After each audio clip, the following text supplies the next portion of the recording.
त्याला घडांची संख्या जर आता इथं बघितलं तर मर्यादित पाहिजे. म्हणजे कसं, आता ही काडी आहे एक, काय हे एका काडीला 1 2 3 4 5 घड आहेत.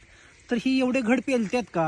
आणि ही एवढे सगळे घड आहेत आणि ह्या घडाच्या पुढे काय झालंय, पानं नाहीत आणि ही काय झाले, जी पानं आहेत ते परोपजीवी झाल्या.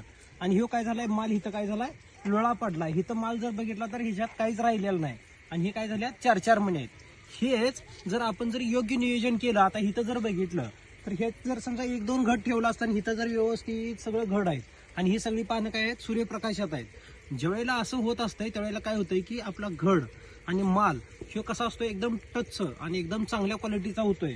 आता इथं जर बघितलं तर काय झालंय, पानसट मणी किंवा हिरवे मणी असे राहिलेत आणि इथं जर बघितलं तर माल काढायचा आणि क्रेटमध्ये टाकायचा आहे. तर प्रत्येक बागायतदारांनी लक्षात ठेवणं गरजेचं आहे की आपला माल हा सूर्यप्रकाशाच्या दिशेनं पानं असली पाहिजे. म्हणजे काय करते, पानं अन्न तयार करून घडांना पुरवतात आणि इथं काय झाल्यात, पानं परोपजीवी झाल्यात. सुरुवातीला चांगलं वाटतंय म्हणताना प्रत्येक बागायतदार मित्रांनो तर 5-6 घड एका काडीला न ठेवण्यापेक्षा 1-2 घड ठेवून आणि आपल्या काडीचं नियोजन करून जर व्यवस्थित केलं तर माल हा असा टॉप आणि एकदम चांगला होतोय. धन्यवाद.